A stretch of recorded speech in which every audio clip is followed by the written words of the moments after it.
반갑습니다. 공인중개사 강미재 팀장입니다.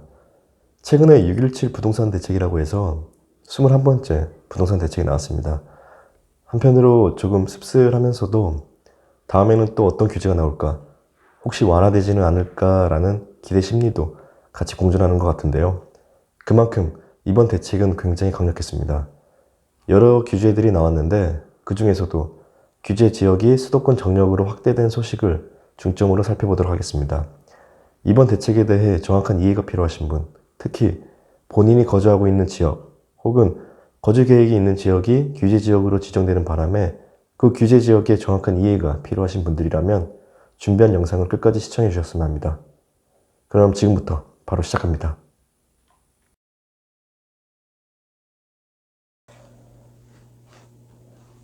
지난 6월 17일 오전 국토부에서 나온 보도자료입니다.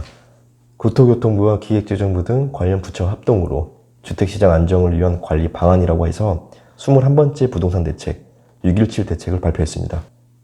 이번 대책에서 주요 내용으로는 과열지역의 투기수요 유입을 차단하기 위해 조정대상 지역 및 투기과열 지구를 지정, 그리고 재건축 정비 사업에 대한 규제 정비, 법인을 활용한 투기수요를 근절하기 위해 각종 규제 강화, 마지막으로 공급 대책까지 해서 이렇게 4가지 정도로 압축이 될 수 있는데, 그 중에서도 이번에 조정대상 지역 그리고 투기과열 지구로 확대된 소식을 중점으로 살펴보겠습니다. 개인적으로 저한테도 직접적으로 연결되는 대책이라 저도 공부하면서 정리해봤거든요. 해당 소식에 대해 궁금해하셨던 분들에게 조금이나마 도움이 되었으면 합니다. 자, 이번에 신규로 조정대상 지역과 투기과열 지구로 지정된 지역입니다. 고양시, 남양주시, 군포시, 안성시, 부천시, 안산시, 시흥시, 용인시 처인구, 오산시, 평택시, 광주시, 양주시, 의정부까지 해서 경기권 주요 지역이 조정대상 지역으로 신규 지정되었고, 수원시, 성남시 수정구, 안양시, 안산시 단원구, 구리시, 군포시, 의왕시, 용인시 수지기흥, 동탄 이신도시는 경기권에서 투기과열 지구로 신규 지정되었습니다. 안산시 단원구와 군포시의 경우 비규제 지역이었는데 이번 대책으로 인해 투기과열 지구로 바로 지정되었고, 지난 220 대책에서 조정대상 지역으로 지정되었던 수원시, 의왕시, 용인시 수지기흥, 그리고 안양시 만안구는 투기과열 지구로 지정되었습니다. 안양시 동안구 역시 같이 투기과열 지구로 묶였고요. 그리고 인천광역시에서는 강화군과 웅진군을 제외하고 모든 지역이 조정대상 지역으로 지정되었고, 그중 연수구와 남동구, 서구는 투기과열 지구로 지정되었습니다. 그리고 지방에서는 충북 청주시와 함께 대전광역시 전 지역이 조정대상 지역으로 신규 지정되었고, 그 중에서도 대덕구를 제외하고 동구, 중구, 서구, 유성구가 투기과열 지구로 지정되었습니다. 지도를 보시면 옅은 노란색이 조정대상 지역으로 지정된 지역이고, 분홍색이 투기과열 지구로 지정된 지역입니다. 수도권 외곽 지역을 제외하고는 웬만한 수도권 지역은 모두 규제 지역으로 지정되었다 볼 수 있는데요. 이번에 규제 지역에서 제외된 지역은 대표적으로 김포시와 파주시가 있고, 그 외에도 연천군, 동두천시, 포천시, 가평군, 양평군, 여주시, 인천시 등이 있습니다. 이번 발표와 동시에 분산 효과로 인해 투기 수요가 다시 한번 비규제 지역으로 이동할 거라 보고 있는데, 그로 인해 조만간 규제 지역 확대라는 대책이 또 나올 거라 봅니다. 이번에 경기권에서 조정대상 지역으로 지정된 고양시의 경우 작년 11월 달에 조정대상 지역에서 해제되었었죠. 그런데 이번에 이렇게 조정대상 지역으로 다시 지정되었습니다.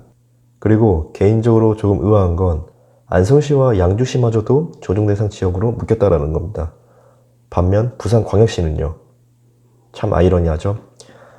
그럼 이렇게 규제 지역으로 지정된다면 어떤 사항들이 적용되고 어떤 규제들이 강화될까요?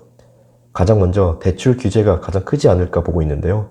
주요 내용을 살펴보면 조정대상 지역에서 9억 원 이하의 주택이라면 LTV 50%, 그리고 투기과열 지구에서는 40%만 대출이 가능합니다.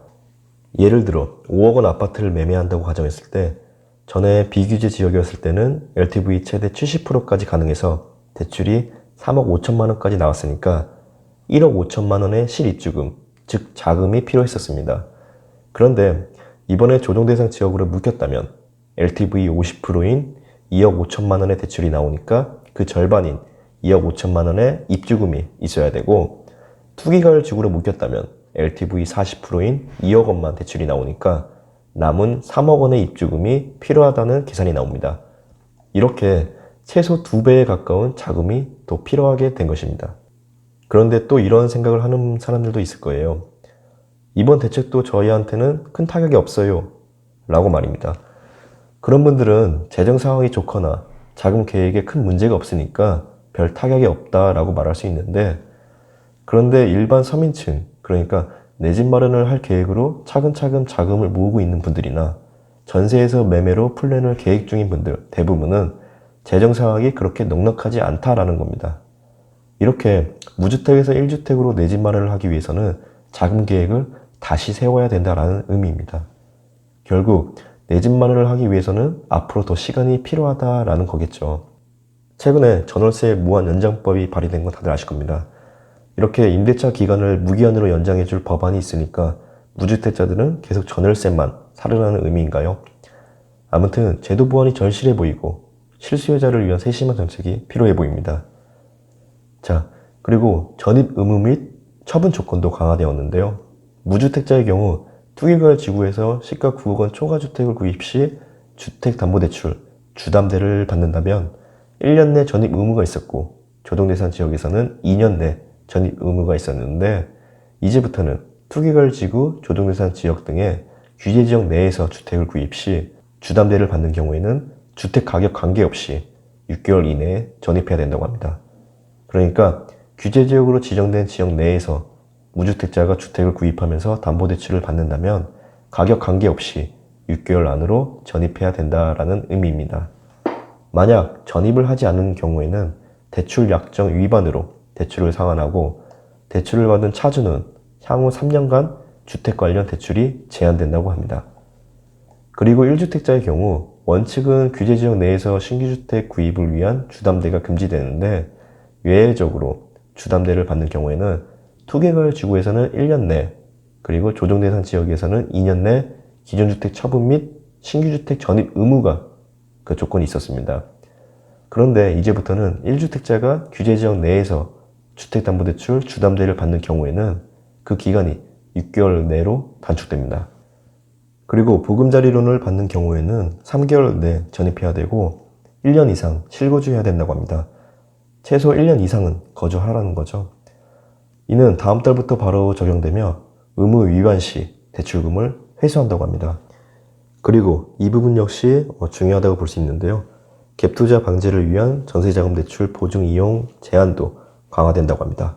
전에는 전세자금 대출을 받은 후 9억 원 초과되는 주택을 구입하는 경우에 대출금을 즉시 회수하는 규제가 있었는데, 이제는 그 금액이 3억 원으로 줄어들었습니다. 그러니까 1주택자가 그 기존 주택에 살지 않고 전세를 두고, 그리고 본인은 다른 주택에 전세로 살면서 전세자금 대출을 받아 그 자금으로 또 다른 신규 주택을 매입하는 갭투자가 성행했었는데요.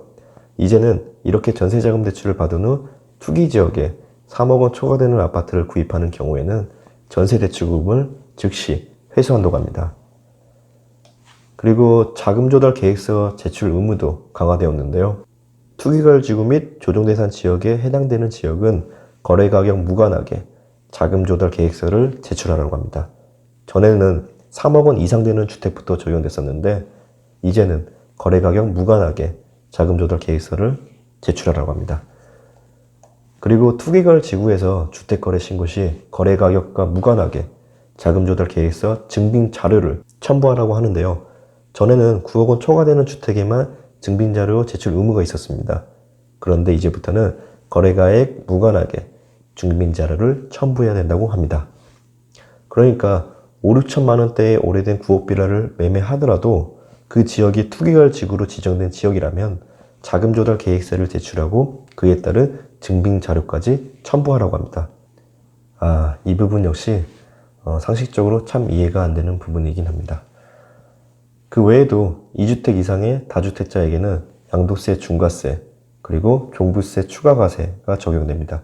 보유세 세 부담도 올라가고요. 제 채널을 구독해주신 구독자분들 중에서 청약에 관심 있는 분들이 꽤 계실 거라 보는데요. 이번에 규제지역으로 지정되면서 청약 조건도 상당히 까다로워졌습니다. 민영주택을 기준으로 설명드리자면 투개발 지구의 경우 해당 지역에서 2년 이상 거주한 세대주, 그리고 조정대상 지역의 경우 해당 지역에서 1년 이상 거주한 세대주가 청약통장 가입 기간이 2년 이상 경과되어야 1순위 청약 신청이 가능하고 우선순위로 공급됩니다. 당첨자 선정 방식인 가점제와 추첨제의 비율도 차이가 있는데요. 투개발 지구에서 전용 면적 85제곱미터 이하의 주택이라면 100% 가점제로 당첨자를 선정하고 85 초과되는 주택은 50%의 가점제와 50%의 추첨제로 당첨자를 선정하게 됩니다. 그리고 조정대상 지역에서는 전용 85제곱미터 이하의 주택이라면 75%의 가점제와 25%의 추첨제, 그리고 85 초과되는 주택은 30%의 가점제와 70%의 추첨제로 당첨자를 선정하게 됩니다. 그 외에 비규제 지역에서는 가점제의 비율이 확 줄죠. 40%의 가점제와 60%의 추첨제로 선정하는데 전용 85제곱미터 초과의 주택은 100% 추첨제로 당첨자를 선정하게 됩니다. 이렇게 비규제 지역에서 규제 지역으로 지정되었다는 건 청약 신청부터 선정 방식 그리고 대출 규제까지 모든 부분에서 까다로워졌다 볼 수 있겠습니다. 분명 정책 의도는 투기 수요를 억제하고 실소유자 중심으로 주택 시장을 안정화하겠다라는 건데 비규제 지역에 집을 살려고 열심히 일하고 그렇게 준비하고 있었는데 이렇게 규제 지역으로 지정된다면 대출 한도는 막히게 되고 그만큼 자금을 더 확보하라는 건데 결국에는 돈 없는 사람은 계속 집 사지 말라는 의도가 아닐까 싶습니다. 이번 대책이 벌써 21번째라고 하죠. 대책이 계속 나오는데도 집값을 잡지 못하니까 이렇게 계속 대책이 나오고 있는 거라 봅니다. 법인이든 개인이든 간에 집값을 올리고 있는 원인 제공이 투기라고 한다면 나오는 대책마다 그 투기 수요를 억제하겠다는 건데 제 생각은 보통 투기 수요는 치고 빠지거든요. 그러니까 어느 정도 이익을 봤다면 그때 팔고 나오는 건데 그때 나온다라는 건 실수요자들이 몰린다라는 의미인 것이고 그러면서 집값이 형성된 거라 보거든요. 모든 지역이 다 그렇다고는 볼 수는 없지만 보통 거래량이 꾸준하게 늘고 있는 지역 특성상 이와 같은 패턴이 반복된다고 봐요. 결론은 나오는 대책마다 하는 말이 실수요자 중심이라고는 하지만 결국에는 돈 있는 사람들만 내 집 마련을 하게 되는 패턴이 반복되고 있다라는 겁니다.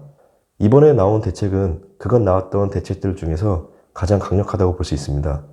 하지만 일부 제도 보완이 절실해 보이고 실수요자를 위한 세심한 정책이 필요해 보입니다. 자, 이렇게 해서 6.17 부동산 대책 그 중에서도 규제 지역이 확대된 소식을 중점으로 살펴봤습니다.